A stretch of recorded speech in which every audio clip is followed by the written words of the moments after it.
Dr. Hana Kim floated weightlessly in the observation deck of the research vessel, Endeavour, her eyes wide with wonder as she watched the alien ship approach. The Vorthak science vessel was unlike anything she had ever seen. A crystalline structure that seemed to bend light around itself, creating rainbow patterns that danced across the stars. After 3 years of careful diplomatic work, this was humanity's first official scientific exchange with an advanced alien civilization. "Are you recording this?" Hana whispered to her colleague, Dr. Minho Lee, who was adjusting the camera equipment behind her. The moment felt historic. Humanity had been exploring space for decades, but they had always been the newcomers, the primitive species trying to catch up with civilizations that had mastered interstellar travel thousands of years ago. "Every second," Minho replied, his voice filled with the same excitement that had driven them both to volunteer for this mission. "The folks back on Earth are going to lose their minds when they see this." The Vorthak had agreed to this meeting. In neutral space, far from any claimed territory, they wanted to examine Earth's plant samples, particularly interested in how human agriculture had developed without the genetic modifications that most spacefaring species used. In return, they would share their knowledge of terraforming techniques that could help humanity expand to worlds previously thought uninhabitable. Hana had spent months preparing for this exchange. She had carefully selected seeds from every continent on Earth, from the hardy wheat that fed billions to the delicate orchids that grew in Earth's remaining rainforests. Each sample represented not just a plant, but a piece of human history and culture. The Vorthak, despite their advanced technology, had never encountered such natural diversity in their travels. They're responding to our docking request, called "Out Captain Somin Park from the bridge." The Endeavour was primarily a research vessel, equipped with laboratories and greenhouse modules rather than weapons. The crew of 47 scientists and support staff had been chosen for their expertise, not their combat abilities. War was the furthest thing from anyone's mind. As the Vorthak ship drew closer, Hana could see movement through its translucent hull. The aliens themselves were tall and graceful, with elongated limbs that moved in ways that seemed almost like dancing. Their technology integrated so seamlessly with their biology that it was often hard to tell where the alien ended and the machine began. "This is incredible," Hana murmured, pressing her face against the observation window. "They're actually going to let us aboard their ship. Do you realize what this means for xenobiology, for understanding how life develops on different worlds?" But something was wrong. The elegant movements of the Vorthak crew had become more urgent, more aggressive. Warning lights began flashing along the alien vessel's hull, and its crystalline structure started to pulse with an ominous red glow. "Captain," Minho called out, his voice suddenly tense. "Are you seeing this? Their ship's configuration is changing." Captain Park's voice crackled over the intercom, confusion evident in her tone. "They're not responding to our communications. All channels are open, but they've gone silent." Hana felt a chill run down her spine as she watched the Vorthak ship transform. What had appeared to be a peaceful research vessel was now bristling with weapons that emerged from hidden compartments. The beautiful crystalline structure had become something altogether more sinister. "This has to be some kind of misunderstanding," Hana said, though her voice lacked conviction. "We're in neutral space. We have diplomatic immunity. The Galactic Council approved this exchange." The first energy blast struck the Endeavour without warning, sending shockwaves through the hull that threw Hana and Minho against the observation window. Emergency alarms began wailing throughout the ship as lights flickered and artificial gravity fluctuated. "All hands. This is not a drill." Captain Park's voice echoed through the corridors. "We are under attack. Repeat. We are under attack." Hana struggled to her feet, her scientific mind trying to process what was happening. This made no sense. The Vorthak Empire was known for being aggressive toward other alien species, but they had shown nothing but curiosity about humanity. Earth posed no threat to anyone. Humans were still struggling to establish colonies beyond their own solar system. The second blast was stronger, and Hana could hear the hull groaning under the stress. Through the observation window, she could see the Vorthak ship moving into position for what looked like a final attack. The emergency beacon was already broadcasting their situation across human space, but help was days away at minimum. Why are they doing this? Minho gasped, clutching his injured arm as debris fell around them. Hana looked out at the stars, at the infinite cosmos that had seemed so full of wonder just moments before. Now it felt cold and hostile, a place where peaceful intentions meant nothing and scientific curiosity could be met with death. The final blast lit up the darkness of space like a new star being born, and Dr. Hana Kim's dreams of peaceful cooperation between species died with her. The news of Dr. Hana Kim's death reached Earth exactly 17 hours and 32 minutes after the attack. Admiral June Park was having breakfast with his daughter when the emergency alert flashed across his personal communicator.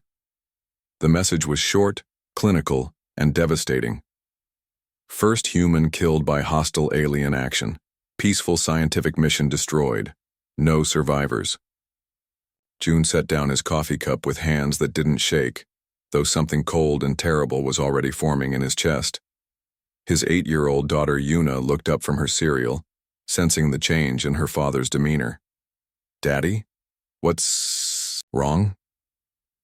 "Nothing, sweetheart," June said softly, though his mind was already racing through protocols that had been theoretical until this moment. "Daddy has to go to work now." Within 6 hours, every major government on Earth had received the same briefing. The footage from the Endeavour's emergency beacon played on screens in Washington, Beijing, Moscow, and New Delhi. World leaders watched in stunned silence as Dr. Hana Kim's final moments were replayed, her face full of confusion and betrayal as the Vorthak ship opened fire. The galaxy had made a critical error in judgment. For decades, alien civilizations had observed humanity's expansion into space with mild amusement. Humans were seen as naive, newcomers who preferred trade agreements to territorial conquest, who sent scientists instead of soldiers, who offered friendship to species that barely acknowledged their existence. The Vorthak Empire, along with dozens of other powers, had classified humanity as harmless but useful, good for trade, interesting for their primitive but creative technologies, but ultimately irrelevant to galactic politics. They had mistaken humanity's peaceful approach for weakness. They had never bothered to ask why a species that had survived countless wars on their home planet had suddenly become so diplomatic among the stars. The truth was much simpler and infinitely more dangerous. Humans had been peaceful in space because they had found no one worth fighting. Admiral June Park stood in the briefing room of Luna Base, looking out at assembled officers who represented the true face of human military capability. These weren't the exploration crews that aliens had grown accustomed to seeing. These were the descendants of every warrior culture Earth had ever produced, trained with technologies that had been developed in secret, while humanity smiled and traded agricultural products with their galactic neighbors. "Ladies and gentlemen," June began, his voice carrying the weight of absolute conviction. Dr. Hana Kim went to space believing that intelligence and goodwill could bridge any gap between species. She died trying to share the beauty of Earth's flowers with creatures, who repaid her trust with murder. The room was silent except for the hum of life support systems. Every officer present understood what was about to happen. They had trained for this scenario, hoped it would never come, but prepared for it nonetheless. "The Seoul Defense Force is no longer a defensive organization," June continued. "As of this moment, we are humanity's sword and shield. Our mission is simple. Ensure that Dr. Hana Kim is the first and last human to die from unprovoked alien aggression."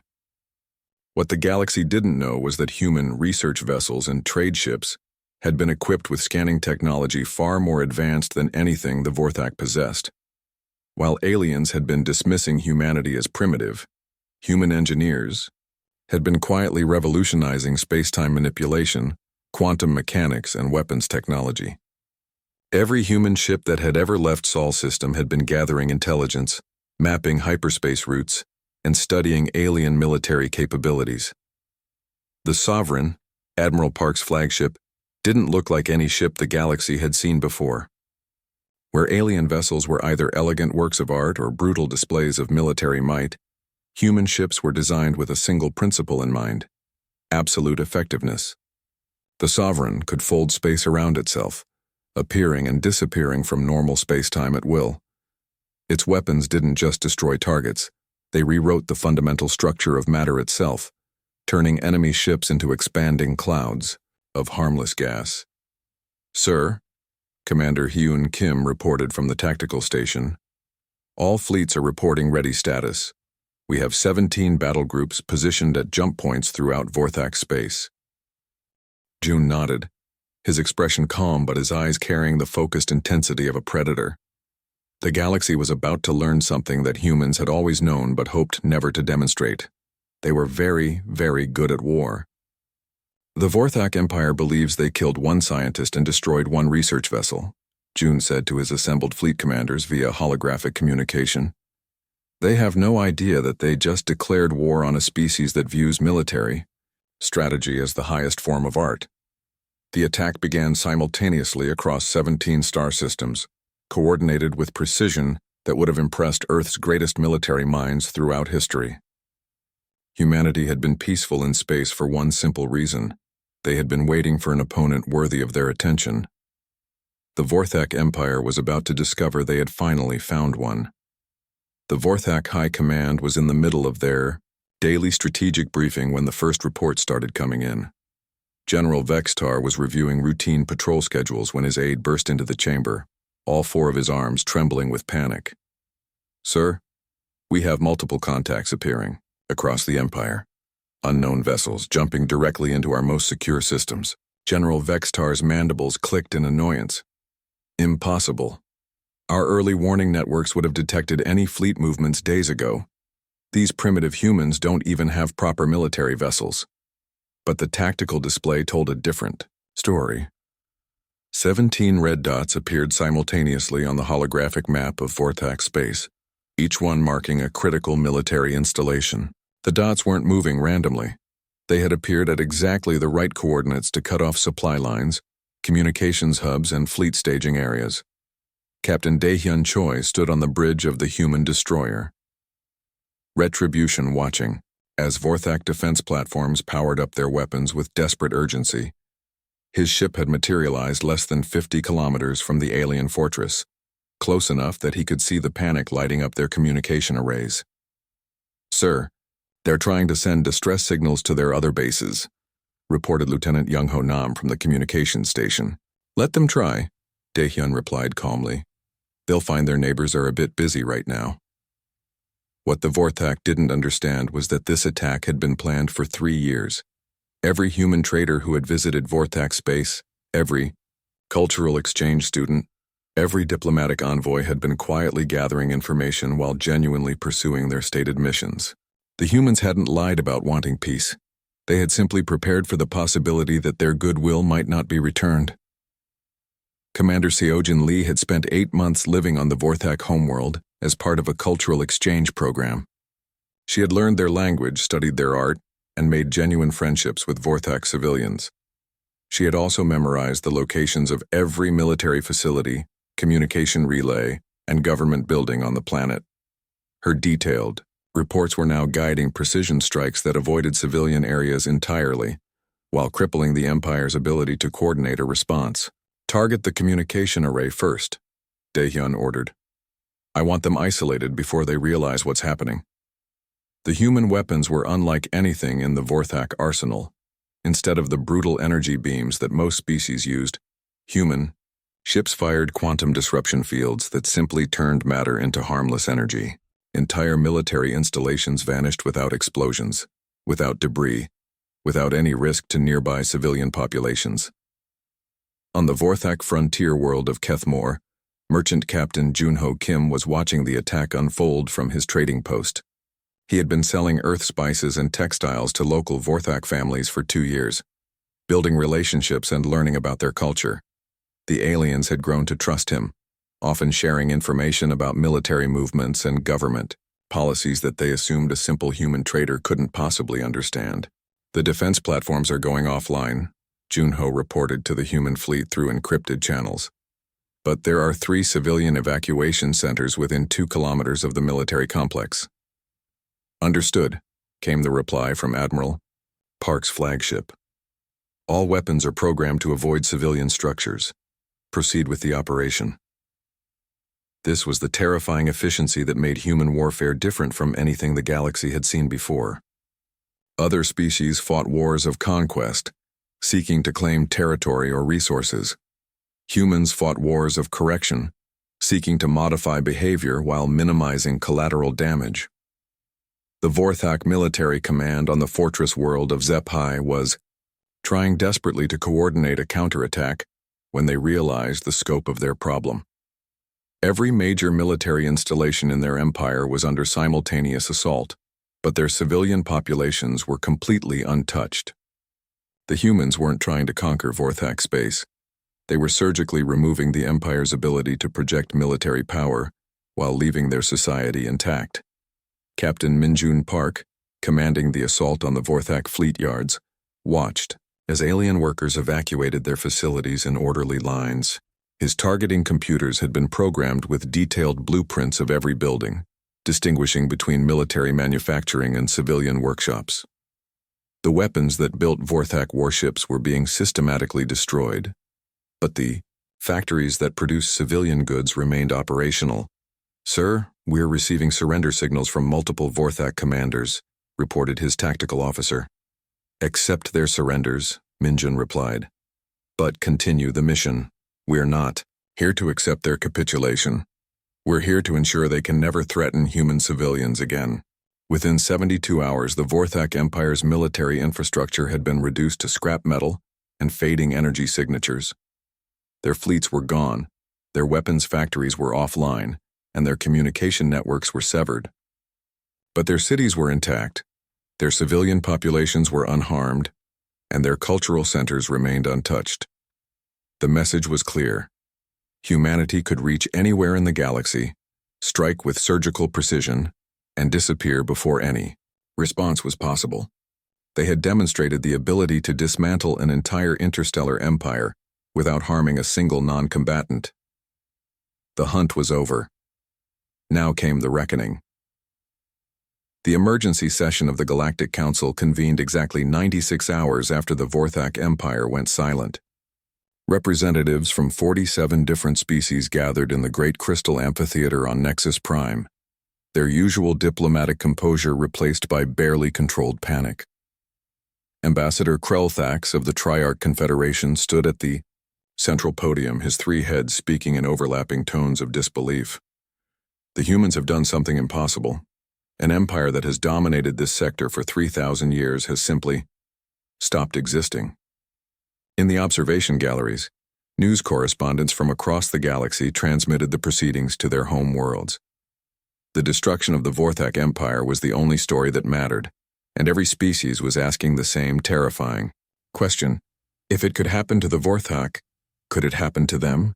Supreme Chancellor Juan Han of Earth sat quietly in the human delegation section, flanked by two advisors who looked far too calm for the circumstances. While other ambassadors gestured wildly and spoke in urgent whispers, the humans appeared, almost bored by the proceedings.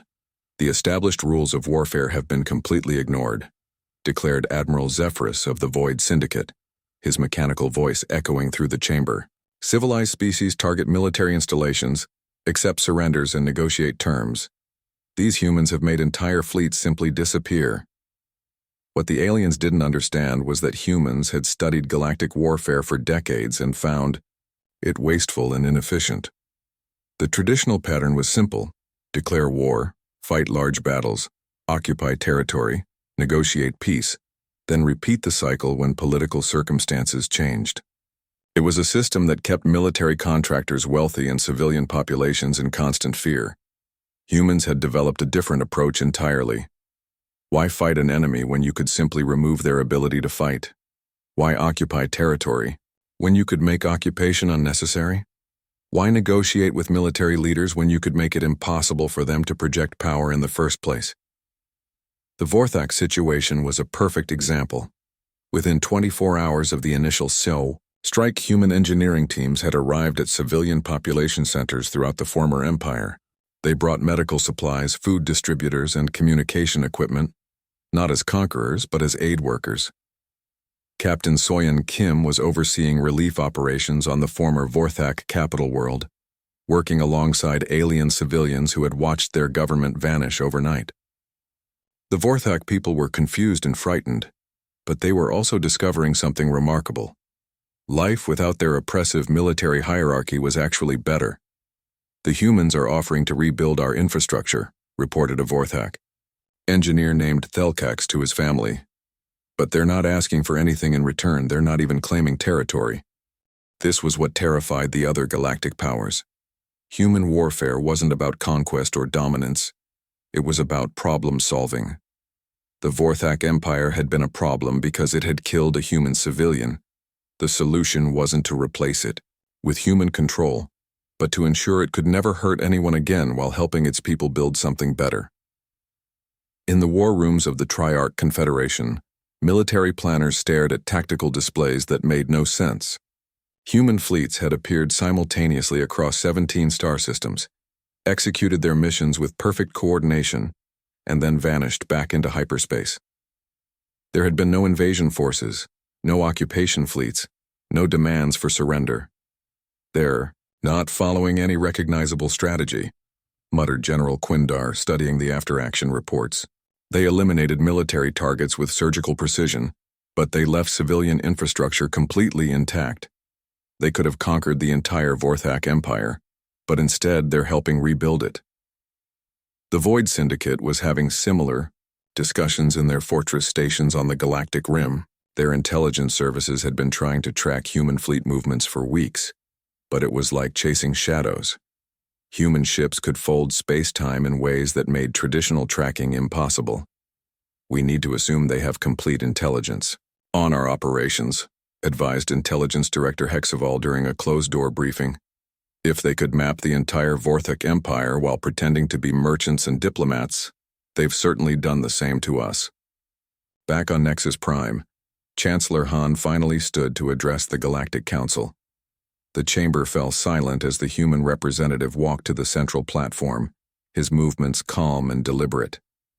"Honored delegates," he began, his voice carrying clearly through the vast space. "I understand your concern about recent events. The destruction of the Vorthak military apparatus was swift and comprehensive, but it was also necessary." He paused, letting his words sink in before continuing. "Humanity entered galactic society seeking friendship, knowledge, and peaceful cooperation. We have spent decades building relationships, sharing our culture, and contributing to the common good. One of our scientists was murdered while trying to share the beauty of Earth's plants with those who claimed to want knowledge." The alien delegates shifted uncomfortably in their seats. They were beginning to understand that humanity's peaceful nature had been a choice, not a limitation. "The Vorthak Empire no longer exists as a military power," Chancellor Han continued. "But the Vorthak people are healthier, safer, and more prosperous than they have been in centuries. Their children are learning in schools that we helped rebuild. Their sick are being treated in hospitals that we helped establish. Their artists are creating works of beauty that we are proud to help preserve." The message was clear. This was what happened when you attacked humanity. Not conquest, not occupation, but correction. Swift, total, and followed by the kind of generous reconstruction that made resistance pointless. The galaxy was learning a new kind of fear. The terror of facing an enemy that conquered through kindness. Admiral June Park stood in what had once been the most powerful throne room in this sector of the galaxy. The Vorthak Imperial Palace had been a monument to conquest, its walls lined with trophies taken from defeated civilizations. Crystal formations displayed the weapons of fallen enemies, and holographic displays showed the expansion of Vorthak territory over 3 millennia of warfare. Now it was something entirely different. The trophies had been carefully removed and returned to their original worlds. The walls that had once displayed instruments of war now showed images of reconstruction efforts across former Vorthak space. Where the Emperor's throne had stood, there was now an empty space being prepared for something the galaxy had never seen before. "Are we live on all channels?" Admiral Park asked his communications officer, Lieutenant Minji Choi. "Yes, sir. Every major broadcast network in the galaxy is carrying the signal. We estimate over 2 trillion beings are watching across 47 different species." June nodded and walked to the center of the chamber, his footsteps echoing in the vast space. He wore his dress uniform, but there were no weapons visible, no displays of military might. Behind him, through the palace's massive windows, construction crews could be seen working alongside Vorthak civilians to transform the Imperial Gardens. "My name is Admiral June Park of the Seoul Defense Force," he began, his voice carrying across the galaxy through quantum relays that had been rebuilt and improved by human engineers. 31 days ago, Dr. Hana Kim was murdered while attempting to share Earth's botanical knowledge with Vorthak scientists. Today I want to tell you about the woman who died and the choice that every civilization in this galaxy now faces. The camera pulled back to show the Admiral standing alone in the enormous throne room, a single human surrounded by the remnants of an empire that had dominated space for longer than human civilization had existed. But there was no triumph in his posture, no satisfaction in his voice. Hana Kim was 28 years old. She had spent her entire career studying how plants adapt to different environments, believing that understanding life's diversity could help us all build better worlds. She volunteered for the cultural exchange mission because she genuinely believed that sharing knowledge was the path to peace between our species. Outside the palace, former Vorthak military officers were working alongside human engineers to install water purification systems in civilian districts. The transition had been remarkable. With their oppressive military hierarchy gone, Vorthak society had quickly reorganized itself around principles of cooperation rather than domination. Dr. Kim carried seeds from every continent on Earth. Admiral Park continued.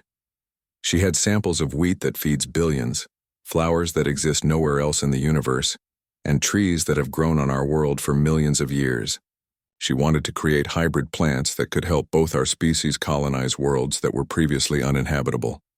The broadcast cut to footage from the Endeavor's final transmission, showing Dr. Kim explaining her research to the camera just hours before the attack. Her face was bright with excitement as she described her hopes for the cultural exchange, her genuine belief that science could bridge any gap between species. She died believing in the possibility of friendship between civilizations, Admiral Park said, his voice carrying a weight that seemed to fill the enormous chamber. She died believing that intelligence and goodwill could overcome fear and prejudice. She died believing that the universe was vast enough for all of us to thrive together. The scene shifted to show the construction work happening throughout former Vorthak space. Human medical teams were working in alien hospitals, human teachers were helping establish new schools, and human engineers were rebuilding infrastructure with technologies far more advanced than anything the Vorthak had possessed. "The Vorthak Empire is gone," Admiral Park stated simply. "But the Vorthak people are safer, healthier, and more free than they have been in centuries. Their children are learning subjects that were forbidden under military rule. Their artists are creating works that celebrate life rather than conquest. Their scientists are pursuing research for the benefit of all, rather than for the glory of their empire." Behind the Admiral, the first members of the construction crew began entering the throne room. They carried tools and materials, but also something else. Small potted plants that seemed to glow with an inner light. "These are Dr. Kim's flowers," Admiral Park explained as the workers began preparing the soil where the Emperor's throne had stood. Earth roses, crossed with luminescent fungi she discovered on Europa. She created them hoping to give beauty to worlds that had never known flowers. Now they will grow where an empire once planned its conquests. Vorthak civilians began joining, the human workers, their movements careful and reverent as they helped plant the memorial garden. Former soldiers worked alongside the families they had once been ordered to oppress, united in creating something beautiful from the ruins of authoritarianism. "Humanity came to the stars seeking friends, knowledge, and wonder," Admiral Park said as the first flowers were planted in the rich soil. "We brought gifts of art, science, and philosophy, asking nothing in return but the chance to learn and grow alongside our cosmic neighbors. That offer remains open." The Admiral paused, looking directly into the camera that was broadcasting to 1,000 worlds, his expression serious but not threatening. "We prefer friendship. We prefer cooperation. We prefer to build rather than destroy." but we will no longer tolerate the murder of innocent beings who come in peace. His voice carried across the galaxy with absolute conviction. The choice, as always, remains yours. The broadcast ended with a simple image. Humans and aliens working together in a garden where flowers from Earth bloomed alongside plants from a dozen different worlds, creating beauty in a place that had once symbolized conquest. The message was clear, and the galaxy listened.